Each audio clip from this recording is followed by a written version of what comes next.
Welcome, ladies and gentlemen, to Truth on the Tracks. I'm Brandon Turbeville, your host. Tonight is March 9th, 2015. The show is being recorded on March 8th, 2015. So bear that in mind as we discuss the more relevant recent events. Tonight we're going to talk about a number of things. We're going to talk about the Nemtsov murder in Russia. We're going to talk about the Syrian situation and the gear up for more war. The United States is once again threatening to use military action to destroy the secular government of Bashar al-Assad. And of course we're going to get into some other things as well. Reports of Iraqi military downing 2 British planes and 1 U.S. helicopter that was providing materials and equipment and aid to ISIS. We'll talk about that a little bit as well.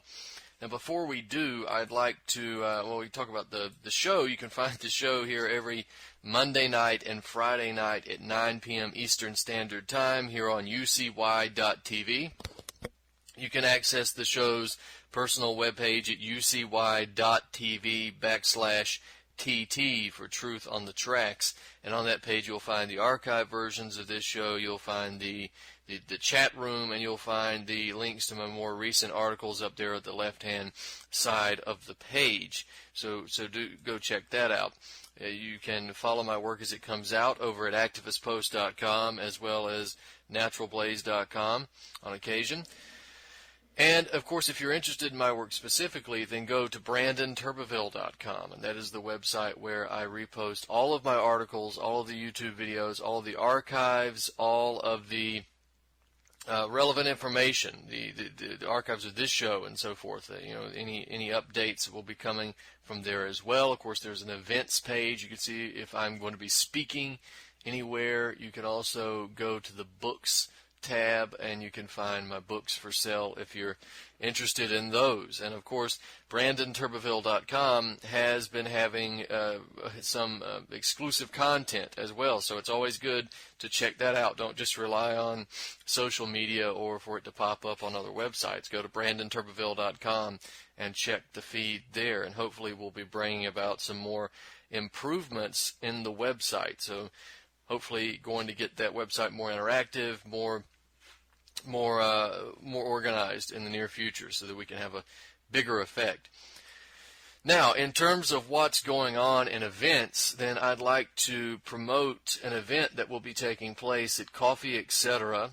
in Mullen, South Carolina on Thursday night. That's March 12th at 8 p.m. This is the Bringing Jobs Back, Rebuilding America's Economy, and this will be presented by Dylan Shelton and Eric Metz of the Tax Wall Street Party, the North Carolina branch of the Tax Wall Street Party. They're coming into Mullen, South Carolina to give a talk, and this the regular listeners will know Mullins is, I keep describing it as a town that's about 45 minutes away from where I'm at, and also about 45 minutes away from Myrtle Beach. So it's kind of in between Florence and Myrtle Beach, and it's a very small town, and the venue is pretty small.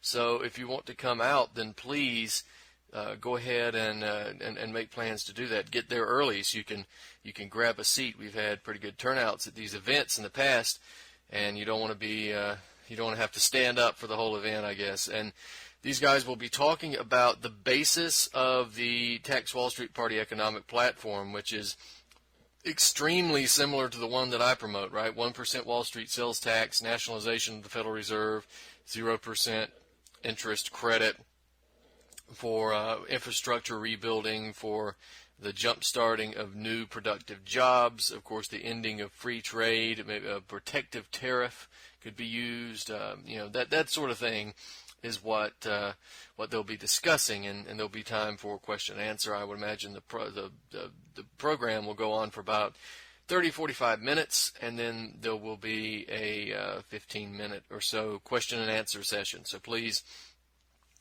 come out for that. The address is 203 South Park Street, Mullen, South Carolina 29574. Again, 203 South Park Street, Mullen, South Carolina 29574.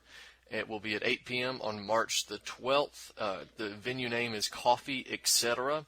And if you want to come out there, then just send me an email. If you can't get the information any other way, send me an email. I'll give you the address. I'll give you the time and anything else that you need in order to come out. So that's what we're promoting here. And of course, I've said this a million times on this show before. This is something that you can do in your area. It doesn't matter if you live in New York City or you live out in the middle of South Dakota somewhere. Right? It's some small town. You can organize something yourself. Right? If you're listening to this radio show, you're the resistance. So, organize something yourself. If you're a speaker, then go speak. If you're a writer, then try to write some good articles, or infiltrate mainstream, or start your own website. Or if you'd rather just hand out flyers or DVDs, do that. But whatever you do something, and you can do something, and I encourage you to do that. Now, before we get into the Syria, Ukraine, Russia issue, I will mention that we have a lot of strange military movement in Florence, and it seems strange. It's actually part of a training exercise. But yesterday there was a surprising amount of military training. To my knowledge, this was not broadcast, and the people of Florence were not warned of the coming exercise. But I could be wrong. I don't sit around and watch the TV. I don't sit around and read some of the local rags. I go in other directions. But I don't see any reports so far that this drill was coming to Florence. So, but nevertheless, it popped up. And when you drove by the Florence airport, what you would have seen were there were about 9 tents, military tents. They looked barrack style, green camo tents that were being set up right in front of the Florence airport, and behind them was a caravan of trucks and Humvees, and they were setting up the tents, and they appeared to be just kind of waiting around. There were also reports out of other locations like Pamplico, which is not far away from Florence, that there were choppers flying overhead. Several choppers. I think there were reports of choppers in other areas as well.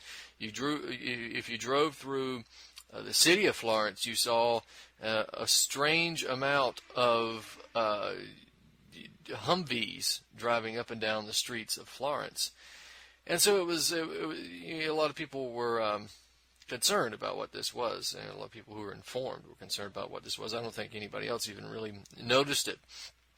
And later that evening, you went back by the Florence airport and you saw a couple more things. You saw there was a sign that said Region 4 HRF out there, and of course that's the Homeland Defense Forces. The HRF is the Homeland Defense Forces acronym, and the Region 4 is the FEMA region.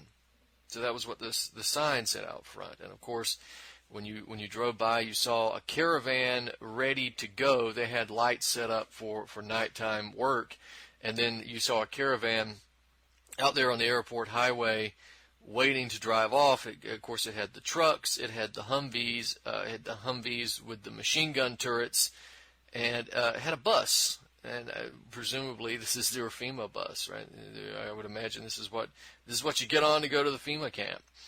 But this was what had happened, and of course the vigilant guard exercise is what this was a part of. So we've got an article here by Jana Jones in WBTW News 13. Vigilant guard training comes to Florence. We'll briefly go over this. The South Carolina National Guard, along with state and county emergency management agencies, are conducting a disaster readiness exercise called Vigilant Guard this weekend all over the state. Florence County soldiers are preparing for a Category 4 hurricane and training for how they'd respond to get citizens help. Everybody believes that this won't happen to us. Andrew Golden with Florence County Emergency Management knows he can't do his job without that, with that mindset, right? So then it goes in this stuff where they talk about how we could have a major emergency. That is why Golden partnered with the National Guard in training exercises. He flew across county to across Florence County to take damage assessment photos. In the event of an emergency, county officials would be able to fly over, see what areas are most damaged, and figure out the best way to get everything up and running again. It's like anything else. The more you train, the more you're ready for something that actually does happen. But Golden wasn't the only person training to help Florence County. More than 400 soldiers from Georgia and South Carolina came to the command center to train and support the Florence area if disaster were to strike. Usually when there's a natural disaster, the National Guard has agreements with other states and agencies to bring in Georgia, Florida, North Carolina, and also federal agencies. This is the pre-staging prior to the storm, so those soldiers can come in prepared to go out to the communities, said Lieutenant Colonel Tim Wood. Lieutenant Colonel Tim Wood has served in the Army for nearly 30 years and says training like this one has enabled him to save many people's lives. The most memorable for me was Hurricane Katrina. It really emphasizes that the local citizens look for help when there is a disaster. Yeah, I wouldn't use Hurricane Katrina as an example of anything positive. Wood says emergency management is one of the many hats he wears, but he doesn't mind putting on. To be there for the citizens, be there for the community, because most guardsmen are a part of the community. We have the families, wives, and children, our neighbors, and that's who we're helping. All right, yada, yada, yada. So that's the report. And apparently this was posted at yesterday evening. So this was after the drill had been going on for about several hours. This was not pre-announced. So what are we to make of this? There's been a lot of incidents with these drills that in Monk's Corner, the South Carolina National Guard went around with the state agencies and the sheriff's department conducting wellness checks, and this is the most egregious to me. I mean, drilling is fine, by the way. I want to say drilling, military drilling, I'm totally in favor of that. That's got to be done, but we also got to be cognizant of the fact that what this is we're being acclimatized to seeing military personnel on the streets. We're being acclimatized to seeing military and police working together, and this is what the purpose of this stuff is. In Monk's Corner, South Carolina, that's near Charleston, they had a regional emergency response exercise regarding the Category 4 hurricane as well, just like they did in Florence. As I said, it went all over the state. Although I have no idea if they're doing this in Columbia, how that would be really relevant, because Columbia is so far inland that hurricanes don't really affect it. So we have the Joint Task Force went door to door checking on the local residents, assessed their needs, and determined how best to meet those needs in a real response. So they actually went, this is a training exercise, but they actually went door to door in residential neighborhoods, knocking on doors, doing wellness checks and so forth. So everybody thinks it's great, it's wonderful. The wonderful, infallible boys in uniform come out and talk to you and see how best they can meet your needs. Of course, in a real emergency or a real martial law situation, they're going to come in, they're going to kick your door down, and they're going to do just what they did in Katrina, which is drag you out of your home, take your guns, throw you in a bus, take you to some type of FEMA camp situation, and if you resist, they're going to shoot you. That's what they're going to do, but hey, you've been already acclimatized to seeing them out there anyway, so you should be good and used to the routine by then. So that's what's going on. You can find that at the South Carolina National Guard website, seguard.com. South Carolina National Guard partners with state agencies to conduct wellness checks during Vigilant Guard 2015. So there we are.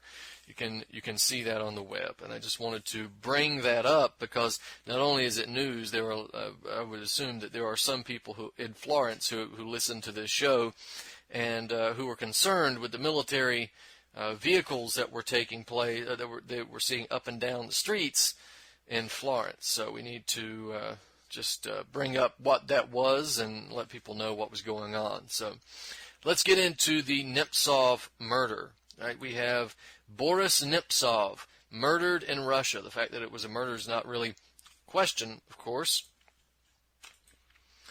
But, of course, there's a lot of misinformation that's coming out, and the Western media is leading the charge in that disinformation, suggesting that Putin had Nemtsov murdered because, I don't know, maybe he had some secret information that was going to expose Putin, or Putin just wanted to get rid of the opposition.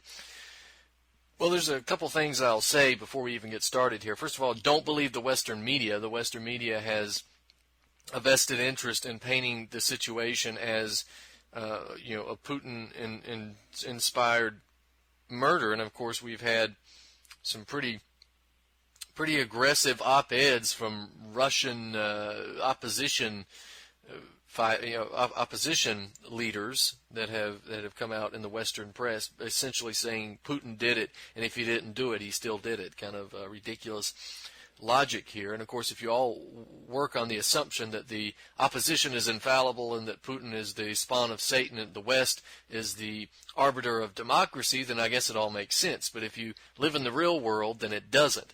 Now, Boris Nemtsov, of course, was a Western agent.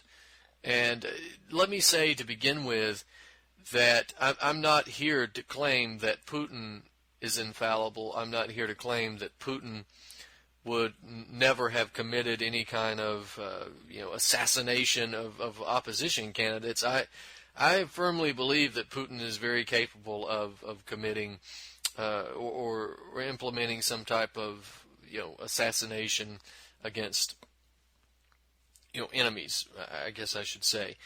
But we got to look at the situation and see, did he do it? Again, I've been critical of Putin on this show, but who started this situation in Ukraine? It wasn't Putin; it was the West. And let's jump into this so we can bring some clarification to this stupid presentation of Western destabilization here and the murder of Nemtsov. So I got an article that you should check out. It's called "Is the Nemtsov Murder the First Shot Fired in the Russian Spring?"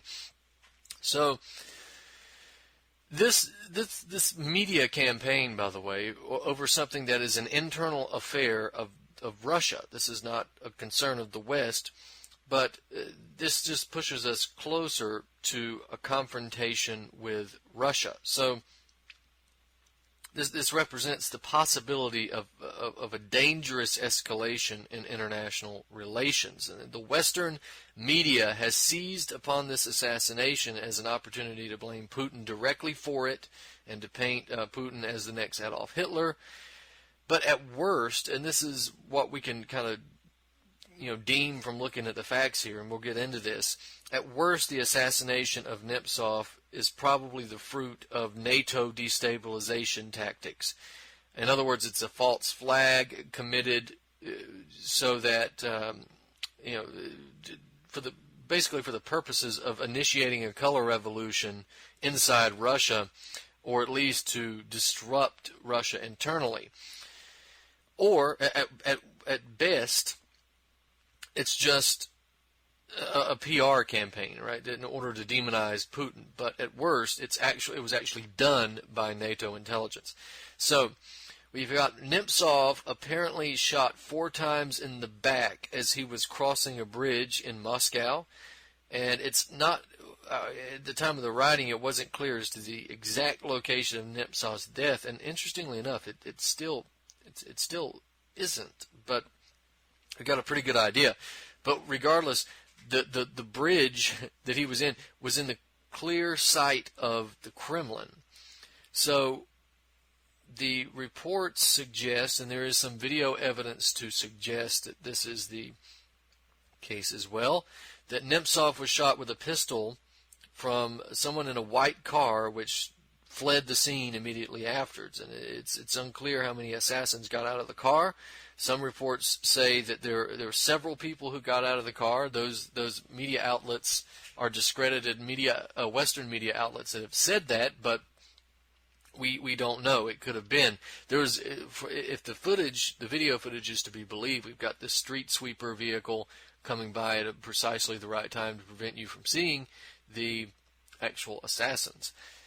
Now, we've got Nemtsov's body laid conveniently on the ground for quite a while, given enough time for photographers to come out and take plenty of shots of the body with the Kremlin in the background, which is drawing the obvious implications from what you can see. Dead Nemtsov on the ground with the Kremlin in the background. So, Immediately after the news broke, we had Barack Obama coming out and condemning the brutal murder and calling on the Russian government to conduct a prompt, impartial, and transparent investigation. This is coming from a person who essentially, jails whistleblowers, is overseeing the institutionalized torture all over the world, the assassination of political leaders, domestic political prisoners, domestic torture and disappearance black sites. This is a person who's going to lecture Russia.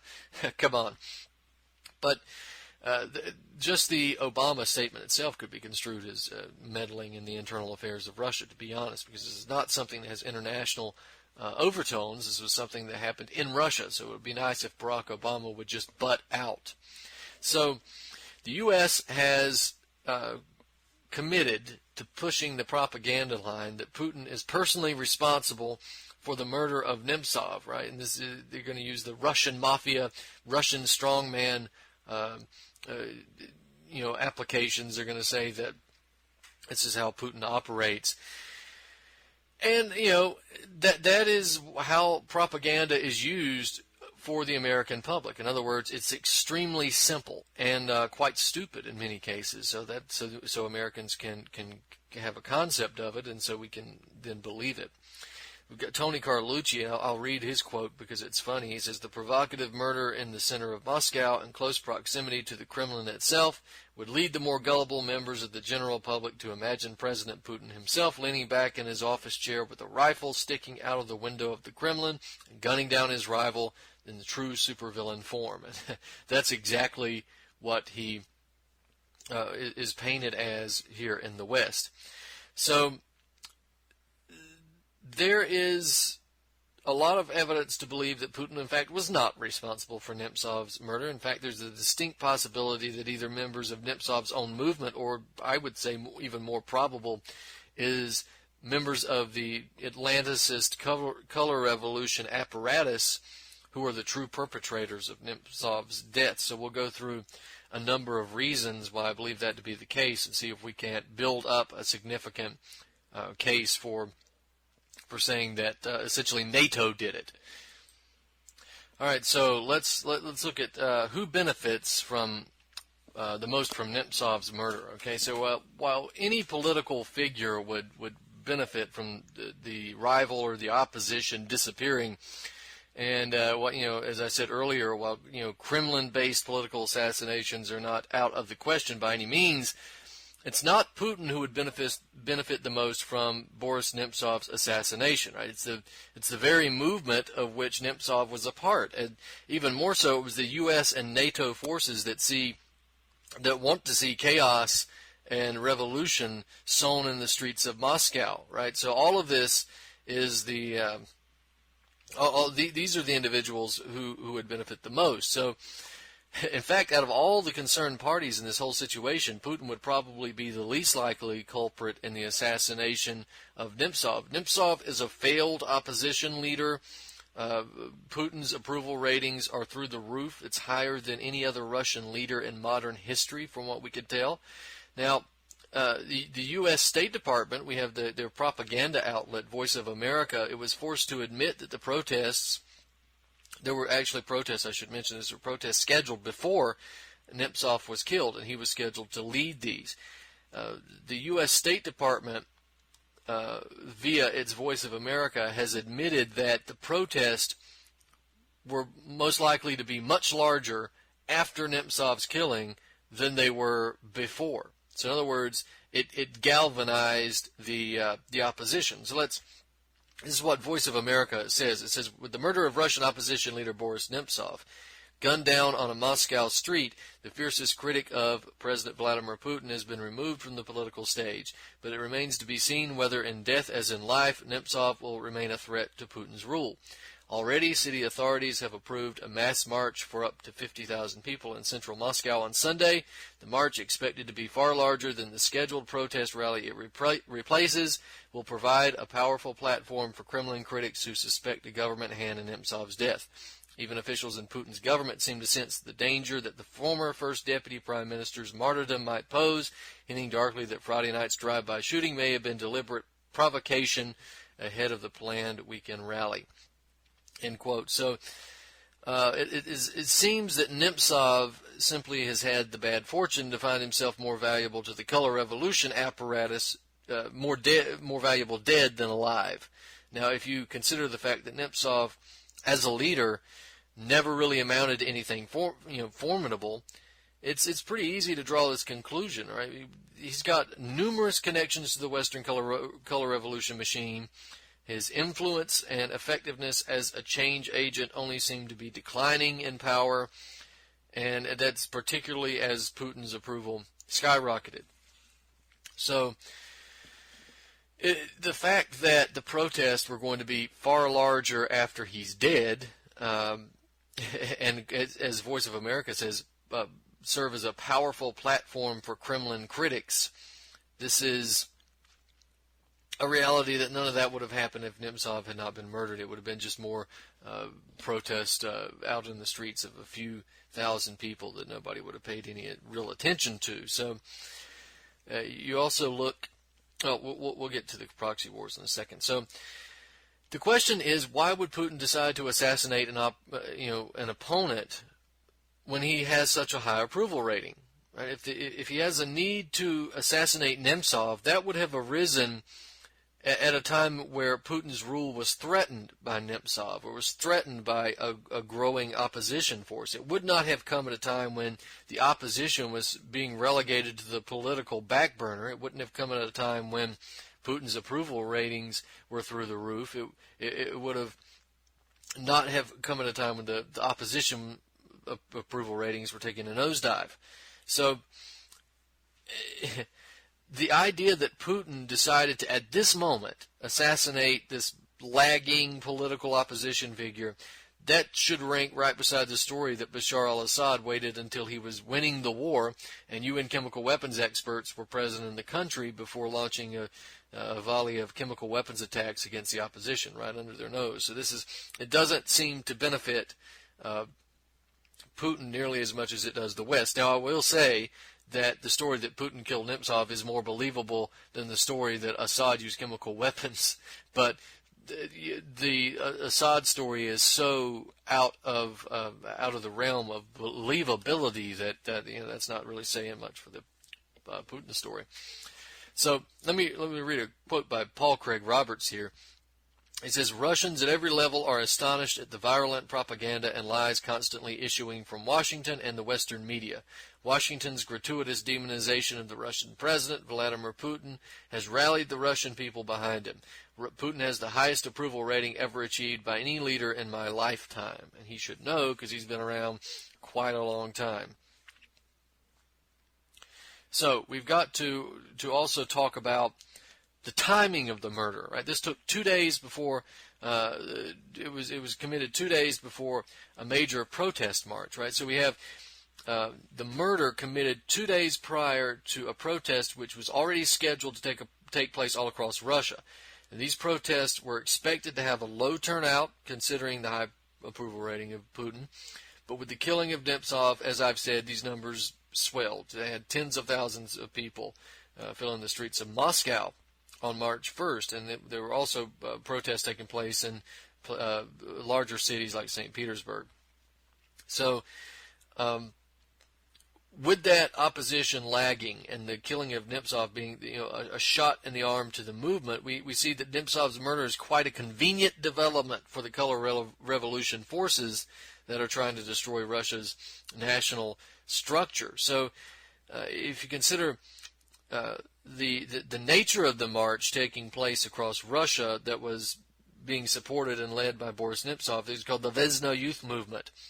Remember, again, Nemtsov was leading the Vesna Youth Movement. What is Vesna in Russian? It translates to spring. In other words, the Spring Youth Movement, the Russian Spring. This is what we're seeing, the incarnation here of the Russian Spring. Remember the Arab Spring and the Euromaidan. This is color revolution apparatus. So the protests are obviously just another attempt by NATO at the Russian Spring for the purposes of removing Putin from power and bringing this Russian state under the heel of Atlanticist rule, but we'll get into that. What I want to do is draw some connections with Nemtsov to NATO, to the U.S., to the Western color revolution apparatus for a few minutes here.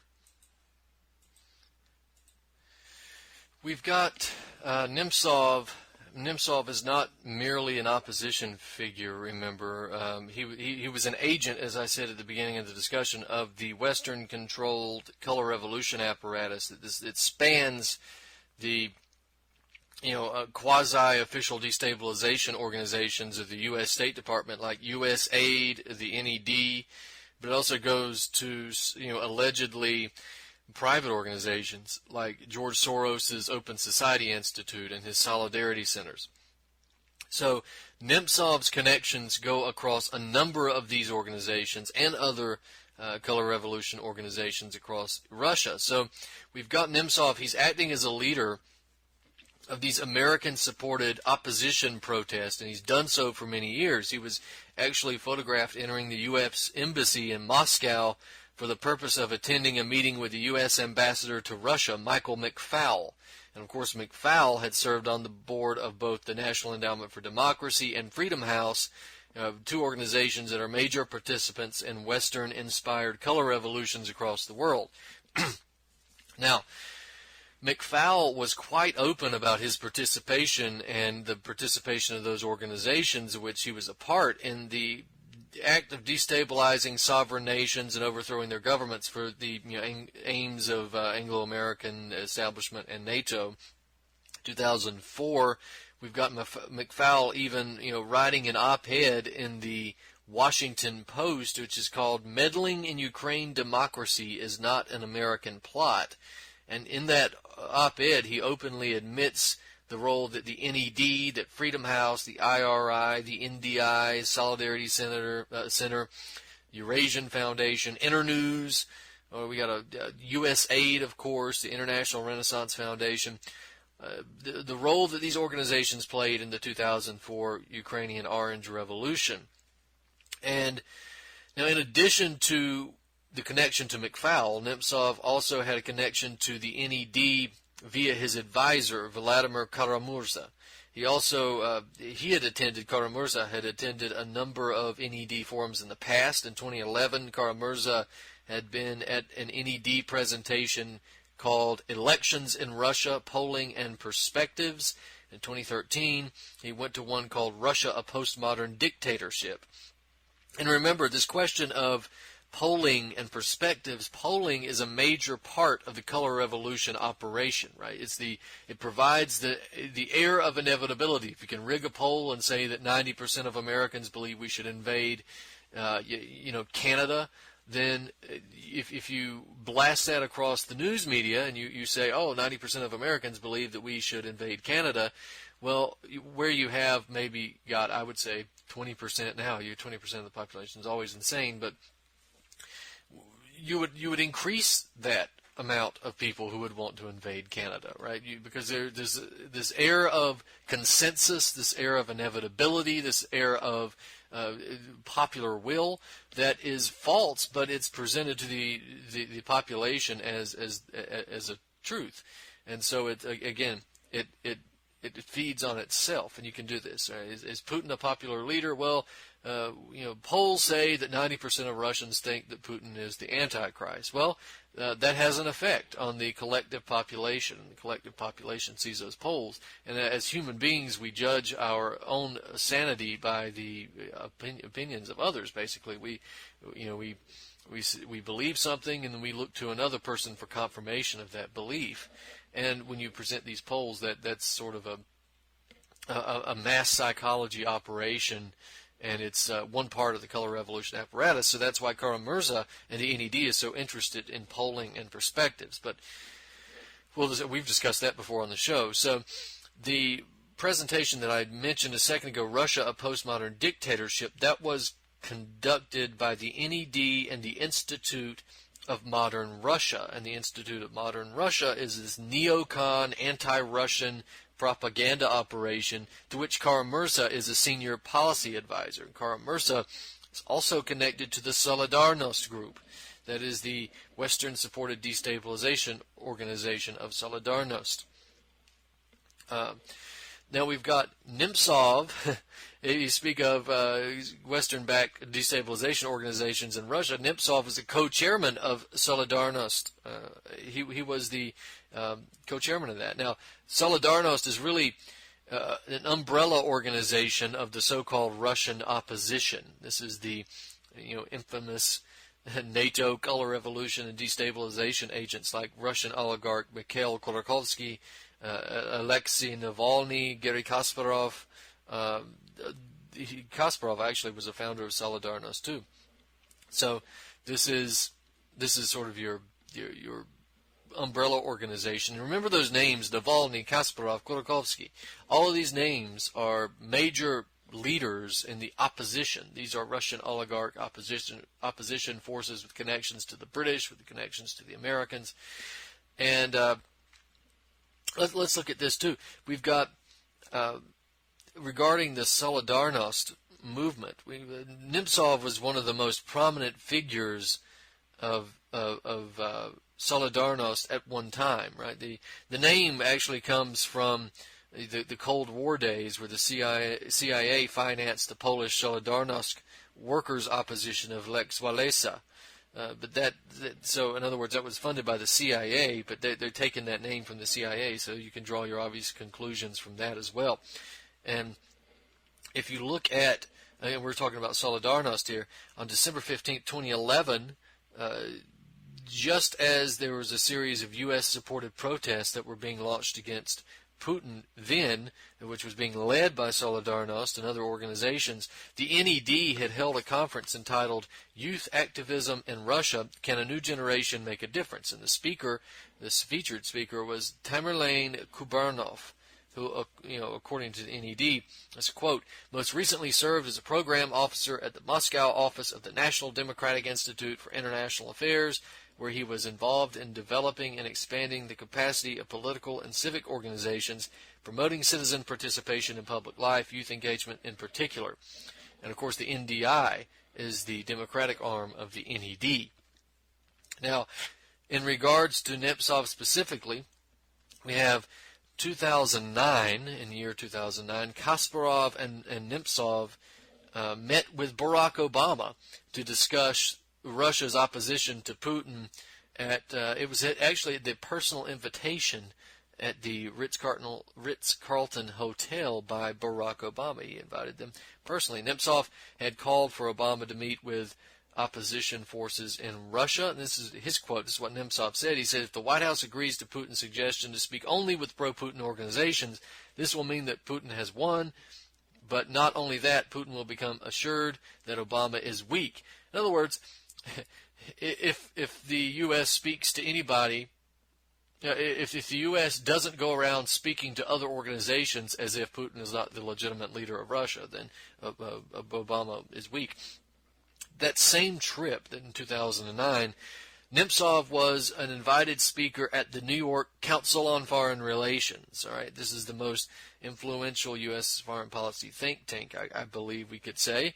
And not only has the State Department and U.S.-backed political NGOs like the NED poured millions into building an anti-Putin coalition inside Russia, the president has intervened in the process. So we have Ryzhkov, Nemtsov, Navalny, and Putin's former finance minister, Alexei Kudrin. That's another name you need to remember in terms of the destabilization stars, right? Kudrin. They were all involved in organizing that December 25th Moscow Christmas anti-Putin rally, which brought about 120,000 people out into the streets. So, now, Nemtsov was also notoriously corrupt. As you look at his goals of reformation, that's nothing more than the implementation of the dictates of the IMF and the World Bank. That's what that means is mass privatization, massive austerity, etc. Whenever you read about Nemtsov's tenure as governor of Nizhny Novgorod, The inevitable presentation provided by the Western mainstream press is that he was a successful reformer, that he brought a major increase in industry and economic activity to the area. But in reality, it was free market reforms what he was bringing. And what is a free market reform? But that's austerity. That's austerity. That's privatization. That's the slashing of your living standards to benefit big corporations and Wall Street. So that's what that is. And don't forget the fact that in his tenure as the governor, he was praised by Margaret Thatcher, none other than Margaret Thatcher. The woman who's connected to pedophilia scandals in England, this iron-fisted austerity ghoul. I guess the name Margaret Thatcher Milk Snatcher. So what an awful person. You get praise from Margaret Thatcher, you know you're doing something wrong. So let's look at something else here. We've got the corruption issue. We've got key actors in the anti-Putin protest movement, as I mentioned, around Solidarność, which was created in 2008, by the way. But we've got that Rizhkov is another anti-Putin activist. But remember, Business Week Russia, the Russian version of Business Week, in September 23rd, 2007, Nemtsov introduced Russian banker Boris Brevnov to Gretchen Wilson, that is a U.S. citizen and an employee of the International Finance Corporation, a financing arm of the World Bank. All right, so there you go. We've got, again, Nemtsov introducing a Russian banker to the financing arm of the World Bank. These two actually married, Wilson and Brevnov actually married, and with the help of Nemtsov, Wilson managed to privatize Bologna pulp and paper mill at $7 million, which was a steal at the time. So in other words, this is the corruption angle. The mill was just sucked dry and then sold off to Wall Street, Swiss investment bank CS, First Boston Bank, and the turnover of the mill was about $250 million. So you can see what he did. He hooked these bankers up. He helped privatize this paper mill at pennies on the dollar, and then turned it into sold it off to. They sort of asset stripped it and sold it off to a bank, and then it was the Mitt Romney version, I guess. So CS First Boston Bank paid for Nemtsov's trips to Davos World Economic Forum, and when Nemtsov became a member of the cabinet, his protege Brevnov was appointed chairman of the Unified Energy System of Russia, JSC. 2 years later, 2009, Nemtsov, who claims he campaigns against corruption today, used that influence to get Brevnov off the hook for charges of embezzling billions of dollars from assets of Unified Energy System. So we've also got Nemtsov taking money from the jailed Russian oligarch Mikhail Khodorkovsky in 1999 when Khodorkovsky was using billions to try to buy the Russian parliament, the Russian Duma. 2004, Nemtsov met with exiled billionaire oligarch Boris Berezovsky, had a secret meeting with other exiled Russian oligarchs. Nemtsov was detailed by Russian authorities for allegations of foreign funding of that new political party, the Solidarność. And of course, the Solidarność umbrella organization, the new political party, was for Russia without lawlessness and corruption. That was the name of the political party.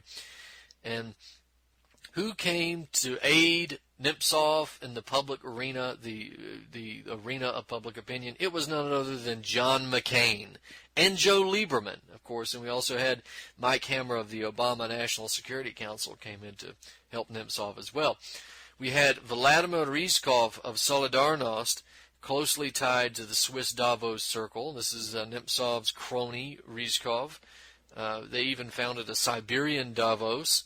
And according to the Russian press accounts from April of 2005, we've got Rizhkov forming a committee in 2008. I'm sorry, it was called Committee 2008, but it was formed in 2003 to draw funds of Khodorkovsky, along with soliciting funds from other oligarchs who'd been exiled like Berezovsky and Western foundations like the Soros Foundation. And his stated effort was to rally democratic forces against Putin. And on May 23, 2011, Ryzhkov, Nemtsov, and several others filed to register that new Party of People's Freedom to field a presidential candidate against Putin in 2012. It didn't work. So the murder of Nemtsov may have come as a surprise to a lot of people, but some people have seen it coming from a long way off. And in fact, in 2012, the same year that Nemtsov had spoke to the Foreign Policy magazine and called for sanctions on officials in the Russian government for human rights violations, Putin came out and warned that Nemtsov might be targeted for assassination, not by the Russian government, but by the very interests that were assisting him in his promotion of international aggression against Russia. This is what Putin says. He says, they are looking for a so-called sacrificial victim among some prominent figures. They will knock him off, I beg your pardon, and then blame the Russian authorities for that. And what do you know? What's happened? Now, again, while the possibility that Nemtsov could have been assassinated by Russian government officials certainly exists, there is a much more likely scenario that NATO intelligence and these revolutionary networks were responsible for his murder. Now, that's not going to stop the American press from moving forward with these blatant, stupid lies and conjecture, but it's also not going to stop the American populace from believing these blatant lies and conjectures, and they always do. So that we got the Western press is firmly committed to the line that Putin did it. And we had a fact-deprived op-ed article by Gary Kasparov in the Wall Street Journal that really reads more as a pep rally for war and a personal hit piece than anything else. And Kasparov blamed Putin for Nemtsov's death. He blamed Putin for virtually everything except the Holocaust and 9/11. And these accusations are almost always made through implication rather than direct assault, but they're made nonetheless. So Kasparov closes that article claiming that the so-called Russian opposition, which is, as I said, more than nothing but a NATO wing, he says, we may never know who killed Boris Nemtsov, but we do know that the sooner President Putin is gone, the better the chances are that the chaos and violence Boris feared can be avoided.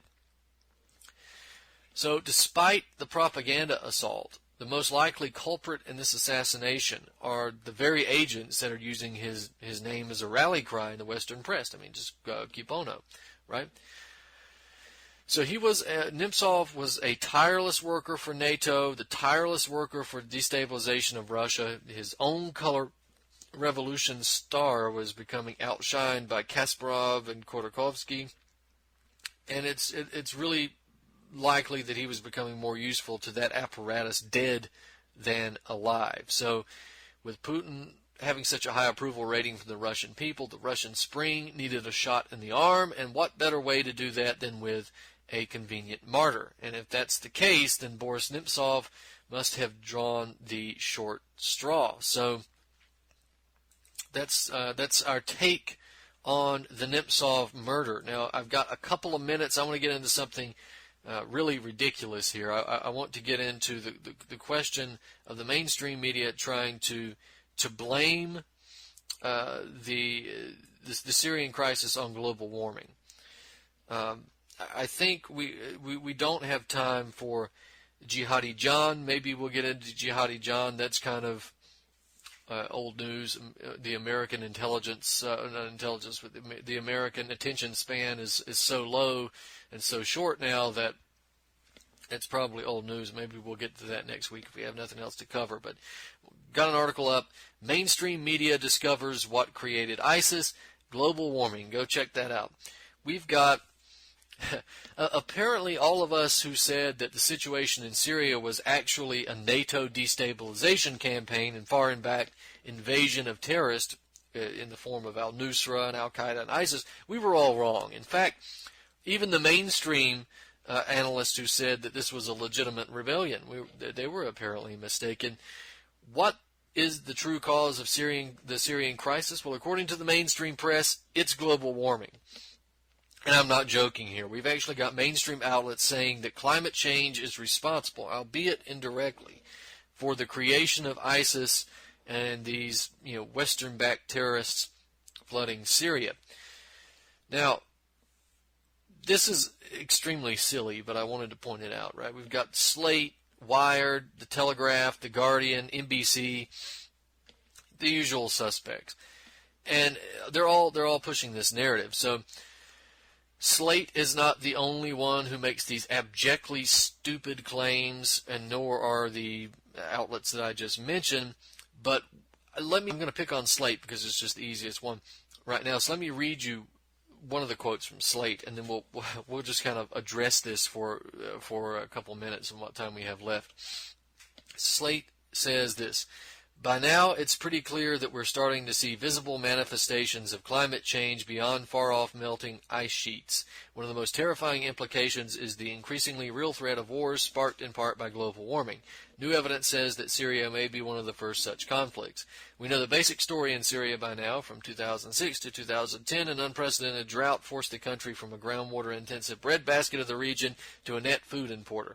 Farmers abandoned their homes, school enrollment in some areas plummeted 80% and flooded Syria's cities, which were already struggling to sustain an influx of more than 1 million refugees from the conflict in neighboring Iraq. The Syrian government largely ignored these warning signs, helping sow discontent that ultimately spawned violent protests. The link from drought to war was prominently featured in a Showtime documentary last year. A preventable drought triggered humanitarian crisis, sparked the 2011 civil war, and eventually ISIS. A new study published Monday in the Proceedings of the National Academies of Science provided the clearest evidence yet that human-induced global warming made that drought more likely. The study is the first to examine the drought-to-war narrative in quantitative detail in any country, ultimately linking it to climate change."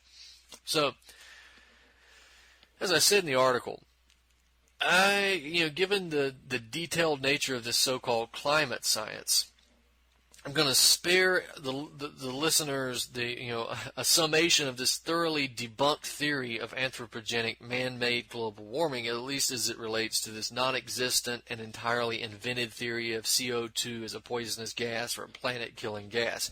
I will spare you historical data that proves the Earth was much hotter in the past, indicating that we are well within the norm of climate ups and downs, and I will also spare you of the details regarding the fact that global warming has not taken place in the last 18 years, despite the rigging of science equipment and faulty computer models to show the opposite. And that calls into question whether or not the planet is actually still warming at all. But I'm going to spare you through all that detail. Slate and its other mainstream outlets are, apparently decided to spare the readers of the same information because they're leading hordes of hapless trendies to believe that CO2 global warming is actually a real issue and that it somehow is the guiding force behind terrorist cells and beheadings and jihad. So, leaving behind any and all knowledge of history of any form is generally very important if you want to try to understand the logic provided by mainstream press narratives about the Syrian crisis. So the U.S. and U.K. military outlets are attempting to suggest that global warming is responsible for the lagging Syrian agricultural sector as well as the fate of Syrian farmers, but it conveniently fails to mention the U.S. sanctions on Syria that helped do that helped plunge that economy into despair, that helped decimate that agricultural sector. Environmental factors clearly play a role, and it's true that environmental factors always play a role in farming and agriculture in any country, anywhere in the world, at any time. And the false threat of CO2 doesn't change that. If you compound normal concerns and economic hardships of farmers with international sanctions, that's not the result of too much CO2. It's the result of a concerted effort to destroy a sovereign and secular government for the purposes of world hegemony. It doesn't have a damn thing to do with CO2, with plant food.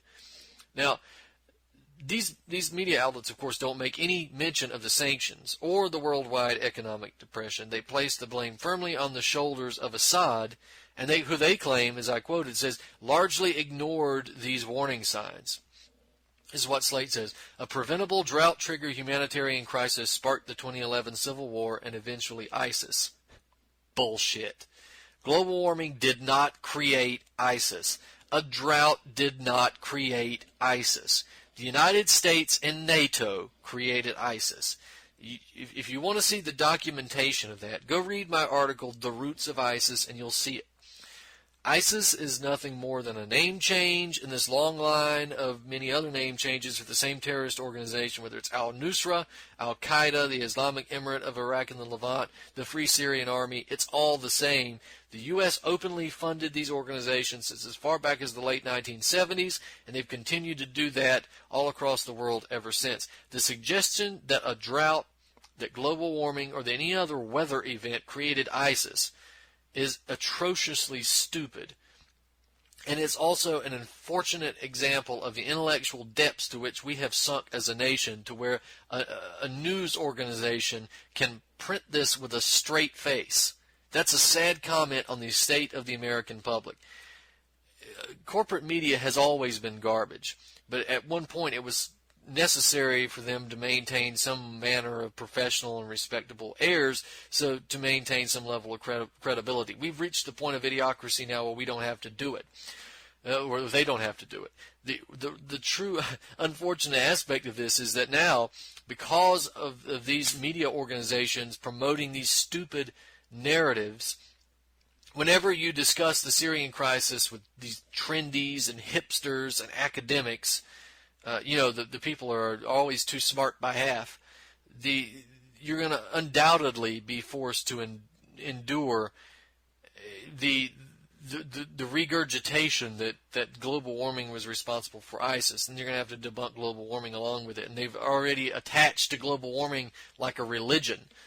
Global warming is their holy trinity, I guess, or their doctrine of salvation or something. I don't know, but it's definitely a part of a religion. No amount of science will change the belief in global warming, but the trendies and the academics and the leftists. So we've got this study cited by Slate and these other outlets claiming that global warming to produce ISIS and al-Nusra. Well, if that's the case, we've got a whole lot more to worry about than the Syrian crisis. If global warming created ISIS, if global warming created Abu Sakar, then we've got a lot more to worry about. Because if that's the case, we're going to have polar bear suicide bombings pretty soon. We're going to have penguins shouting Allahu Akbar very soon. But let's move on to Slate again. Let's quote the study's authors are clear that global warming did not directly cause Syria's civil war. It took a mix of underlying social vulnerability and an antagonistic government to do that. But it does provide compelling evidence that when combined with the effects of increased population pressure and the poor policies of the Assad regime, the drought made a bad situation worse. Oh my God. Well, look, we're running out of time. All we got to say is look at the focus on population pressure, right? That's a good eugenicist terms, right? We're going to have to deal with this a little later. I've gone over my time already. Ladies and gentlemen, this has been Truth on the Tracks. We'll see you next week at 9 p.m. Eastern Standard Time here on UCY.TV. This has been Truth on the Tracks. I'm Brandon Turbeville. We'll see you next week. They told us to pack up our bags and head south. They said that the luck of the Irish ran out. They told us they burned down our farms and our stores. They cursed us for cowards and our wives for whores. Our brother John was out plowing the fields. A group of armed Yankees rode up on his heels. They never gave him a chance to throw steel.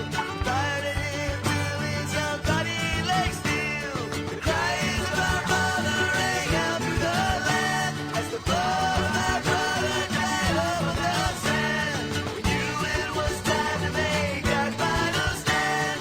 The wrath of the Irish would soon be at hand. The wrath of the Irish would soon be at hand.